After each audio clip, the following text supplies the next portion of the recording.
vous les amis, j'espère que vous allez bien. On se retrouve aujourd'hui pour le match Real Madrid-Argentina.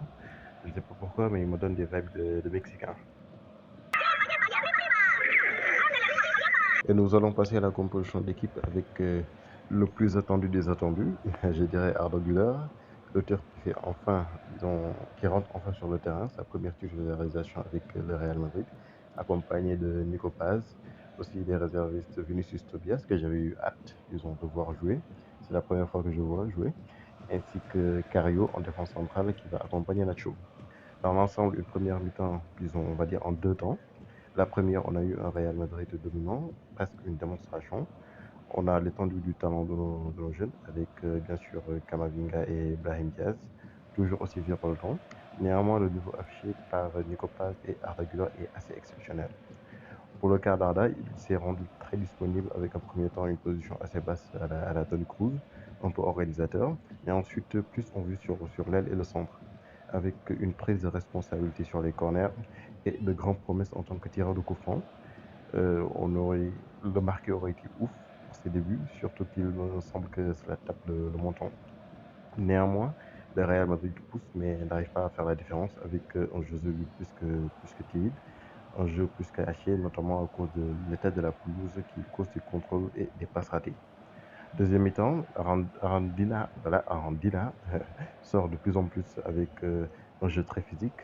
Demandé à Kama, il vous dira, Kamavinga a été l'un, si je ne me trompe pas, l'un de ceux qui a reçu le plus de fautes.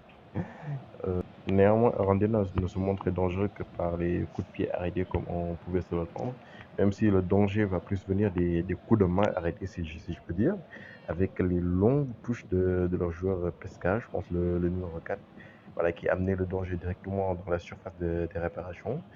Je pense que c'est ce qui avait provoqué en premier temps un cafouillage sur ses premières touches, un cafouillage dégagé par Cario, il me semble.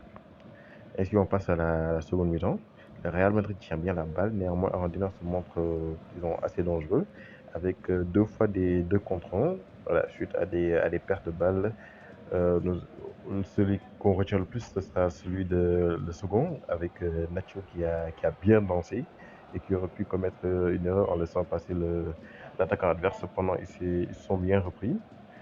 Et lors de cette rencontre, et vient le temps de l'homme de cette rencontre petit à petit, Brahim disons, se montre beaucoup plus entreprenant et vient provoquer un penalty suite à une incursion dans la faille ici aux abords de la surface de réparation, penalty logique qui sera bien transformé par Joselu. Le duo du soir va revenir à la charge suite à une belle incursion de Brahim. La balle revient à Joselu qui lui remet suite à un centre raté. Brahim d'un enroulé côté opposé ne laisse aucune chance au gardien adverse. Ensuite, nous avons à la 90e Rodrigo qui était entré en jeu, qui est sur une passe de Brahim, qui a été, disons, de base lancée par Valverde très intelligemment. Brahim retrouve Rodrigo dans la surface de réparation qui donne l'avantage au Real Madrid de 3 buts à 0. Cependant, à la fin du match, l'honneur est sauvé par Arandina sur un CSC de Nacho provoqué par Cabral. On sent les vibes de Mexicain qui revient, qui efface trop facilement Brahim Diaz, Fran Garcia, excusez-moi, à mon goût, et sur sa remise propre de CSC de Nacho. Dans l'ensemble, c'était un très bon match de Brahim, qui bien sûr est MVP. Arda Güler a montré tout son talent et l'espoir de grandeur est permis avec lui, avec de la continuité bien sûr. Castillo en défense a été très bon, je trouve. Sur les contacts, sur la relance, même si en face c'était un peu faible, il s'est bien débrouillé selon moi. Merci à tous de m'avoir écouté. On se retrouve très prochainement et que la passion foot vous guide.